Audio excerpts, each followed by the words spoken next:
1. Personality and reality.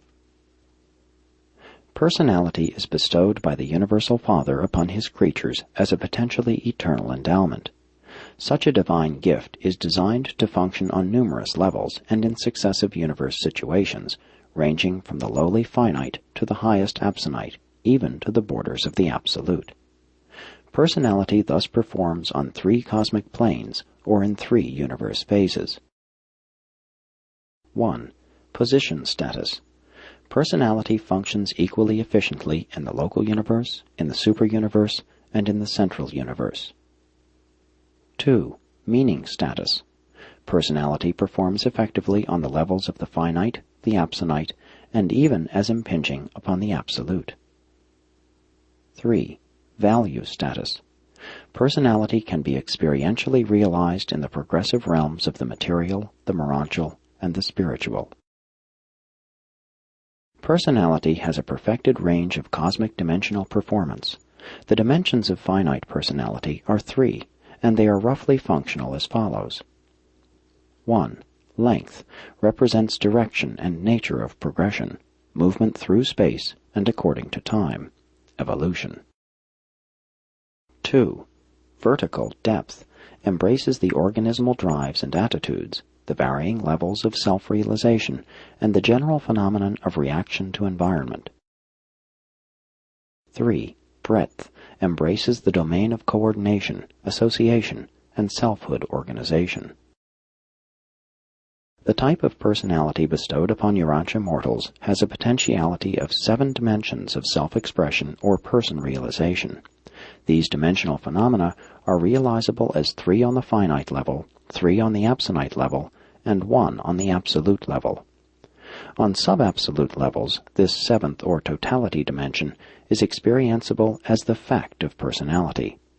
This supreme dimension is an associable absolute, and, while not infinite, is dimensionally potential for sub-infinite penetration of the absolute.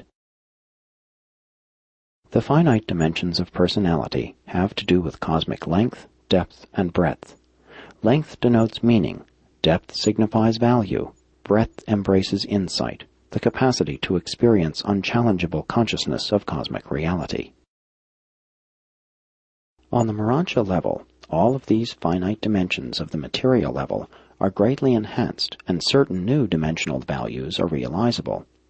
All these enlarged dimensional experiences of the morontia level are marvelously articulated with the supreme or personality dimension through the influence of mota, and also because of the contribution of morontia mathematics. Much trouble experienced by mortals in their study of human personality could be avoided if the finite creature would remember that dimensional levels and spiritual levels are not coordinated in experiential personality realization. Life is really a process which takes place between the organism, selfhood, and its environment. The personality imparts value of identity and meanings of continuity to this organismal environmental association. Thus it will be recognized that the phenomenon of stimulus-response is not a mere mechanical process, since the personality functions as a factor in the total situation. It is ever true that mechanisms are innately passive, organisms inherently active. Physical life is a process taking place not so much within the organism as between the organism and the environment, and every such process tends to create and establish organismal patterns of reaction to such an environment, and all such directive patterns are highly influential in goal choosing. It is through the mediation of mind that the self and the environment establish meaningful contact. The ability and willingness of the organism to make such significant contacts with environment, response to a drive, represents the attitude of the whole personality. Personality cannot very well perform in isolation. Man is innately a social creature. He is dominated by the craving of belongingness. It is literally true, no man lives unto himself. But the concept of the personality as the meaning of the whole of the living and functioning creature means much more than the integration of relationships. It signifies the unification of all factors of reality as well as coordination of relationships. Relationships exist between two objects, but three or more objects eventuate a system, and such a system is much more than just an enlarged or complex relationship. This distinction is vital, for in a cosmic system the individual members are not connected with each other except in relation to the whole and through the individuality of the whole.